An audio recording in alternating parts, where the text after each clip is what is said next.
এই মুহূর্তে যে টিভি থেকে আমি আপনাদের সামনে উপস্থিত আছি মোহাম্মদ জোনাব আলী। দর্শক, আপনারা সবাই অবগত আছেন যে মিরপুর রূপনগরে গার্মেন্টস এবং কেমিক্যাল ফ্যাক্টরিতে আগুন লাগার বিষয়ে সবাই জানেন।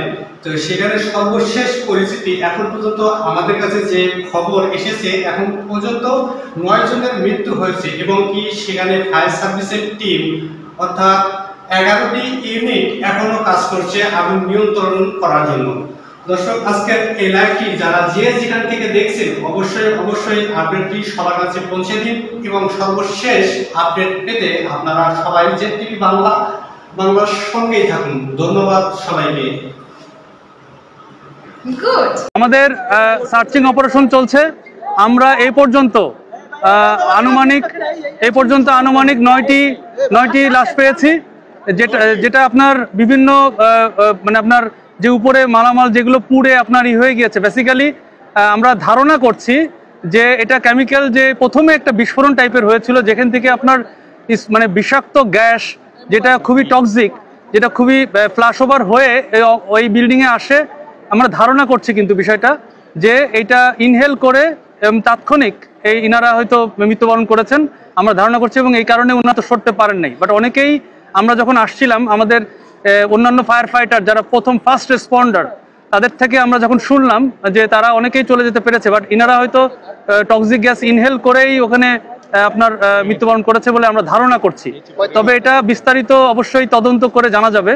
তবে আমরা এই পর্যন্ত 9টি লাশ পেয়েছি। তবে আমাদের সার্চিং অপারেশন এখনো চলমান রয়েছে, এবং একই সাথে আমাদের পাশে যেই কেমিক্যাল গোডাউনটি রয়েছে, আমি এইমাত্র দেখে আসলাম যে এটা এখনো ভিতরের দিকে আগুন জ্বলছে। সুতরাং এটা কিন্তু আসলে রিস্কি। আমরা ওখানে কাউকে অ্যালাউ করছি না, ইভেন ফায়ারটারদের অ্যালাউ করছি না। আমরা সর্বোচ্চ প্রযুক্তি যেগুলো লুপ 60, গ্রাউন্ড মনিটর, যেগুলো মানে হিউম্যানলেস যেসব টেকনোলজি রয়েছে সেসব প্রযুক্তি দিয়ে এবং ড্রোন দিয়ে এই সমস্ত কার্যক্রম করছি। আমাদের এখনো অপসারণ মানে আপনাদের যে কেমিক্যালগুলো রয়েছে, এই কেমিক্যালগুলোর নিউট্রালাইজেশনের কাজ এখনো শেষ হয়নি। সুতরাং আপনারা আগের মতোই বলবো যে আপনারা দূরত্ব বজায় রাখবেন। নির্ধারিত ন্যূনতম 300 গজ আপনারা ভিতরে কেউ আসার চেষ্টা করেন না। আমি জানি এখানে বিভিন্ন পদবীর কর্মচারী রয়েছেন, আপনারা আপনাদের বিভিন্ন জায়গায় তথ্য দিচ্ছেন, বাট আপনাদেরকে অনুরোধ করছি আপনারা তথ্য যাই দেন না কেন অবশ্যই 300 গজ দূর থেকে সমস্ত কার্যক্রম করেন, আমাদের সাথে যোগাযোগ করেন, আমরা দরকারি তথ্য দিব। কিন্তু এই মুহূর্তে কোনো সাংবাদিক ভাই বোন অথবা কেউই, মানে কোনো কর্মকর্তা যে লেভেলেরই হন না কেন, আইন শৃঙ্খলা রক্ষাকারী বাহিনীর সহ সকলকে অনুরোধ করব আপনারা নির্ধারিত দূরত্ব বজায় রাখবেন। আমি আবারও বলছি, আমাদের কেমিক্যাল গোডাউনে, এখানে যে কেমিক্যাল গোডাউনটা রয়েছে এর ভিতরে এখনো ফ্লেম রয়েছে। আপনারা দেখতে পাবেন যে উপরে ধোঁয়া বের হচ্ছে, এবং পাশে যেই গার্মেন্টস রয়েছে এই গার্মেন্টসে এখনো আপনার হালকা ধোঁয়া রয়েছে, তবে এখন কোনো ফ্লেম নাই, কিন্তু কেমিক্যাল গোডাউনে ফ্লেম রয়েছে। সুতরাং এটা একটা বিপজ্জনক। এখন পর্যন্ত জানা যায়নি, কারণ আমরা যখন এসে দেখেছি ফার্স্ট রেসপন্ডার ওনারা 2 সাইডে আগুন দেখেছেন, কেমিক্যাল গোডাউনেও দেখেছেন, আবার আপনার গার্মেন্টসেও দেখেছেন। সুতরাং আমরা 2 এবং 3 তলায় আমরা লাশ পেয়েছি, তবে এখনো সার্চিং অপারেশন চলমান। এটা গার্মেন্টস মানে কেমিক্যাল গোডাউন না, পাশেরটাই। জি। এই মুহূর্তে আপনাদের কয়টা ইউনিট কাজ করছে?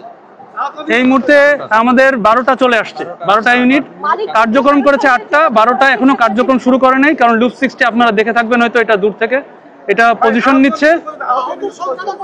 এখন পর্যন্ত আহত 1 জন এবং নিহত 9 জন। আমরা এটা প্রাথমিক একটা রিপোর্ট, এটা আমরা ডিটেল জানাবো যখন আমরা অপারেশনটি কমপ্লিট করব। সার্চিং অপারেশন এখনো চলমান রয়েছে। কেমিক্যাল ফ্যাক্টরির মালিক পক্ষের কারোর সাথে কথা বলতে পারছেন কিনা? এখানে যতটুকু জেনেছি এটা আলম কেমিক্যাল ফ্যাক্টরি সবাই বলে, বাট এখন পর্যন্ত মালিকের কোনো মোবাইল ফোন অথবা মালিকের কোনো কর্মচারী, ম্যানেজার কাউকেই পাওয়া যাচ্ছে না। পুলিশ এবং আর্মি সবাই চেষ্টা করছে তাকে সার্চ করার জন্য, কাউকে পাওয়া যাচ্ছে না। আমরা যে কেমিক্যালগুলো উপস্থিত জানতে পেরেছি, এটা আমরা গার্মেন্টস অংশে 9 জন এখন পর্যন্ত পেয়েছি। কেমিক্যাল ফ্যাক্টরির অনুমোদন ছিল কিনা এখানকার, এটা আমরা এখনো জানতে পারি নাই। তবে আমাদের জানা মতে যে মানে কেমিক্যালটা দেখে যেটা মনে হচ্ছে যে এটার অর্থ অনুমোদন নাই। তবে আমরা এটা যাচাই বাছাই করে তদন্ত করে আমরা ফাইনালি জানাতে পারবো। অনেক এটা এখন বলতে পারছি না, কারণ আমাদের সার্চ করে দেখতে হবে, এখানে কোনো মানে এরকম লাশ পড়ে থাকতেও পারে। আমরা তো এটা কেমিক্যাল গোডাউনে কোনো উদ্ধার কাজ কোনো কার্যক্রমই আমরা করি নাই, বিকজ আমরা জানি যে এখানে কেমিক্যাল কি কি রয়েছে এটা আমরা নিশ্চিত না। সুতরাং আমরা যে কাজটা করব সম্পূর্ণ মানে টেকনোলজি দিয়ে এটাকে নিউট্রালাইজ করার চেষ্টা করব। কখনো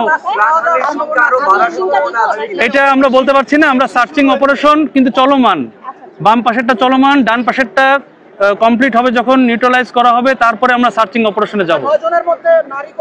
এটা জানা যাচ্ছে না, কারণ এটা স্তূপ আকার হয়ে আছে, মানে উপরে কাপড় চোপড় পুড়ে আপনার এটা মানে হয়ে গেছে। ধন্যবাদ, আমরা অপারেশন কার্যক্রম চালাই, পরবর্তীতে জানাবো। ধন্যবাদ।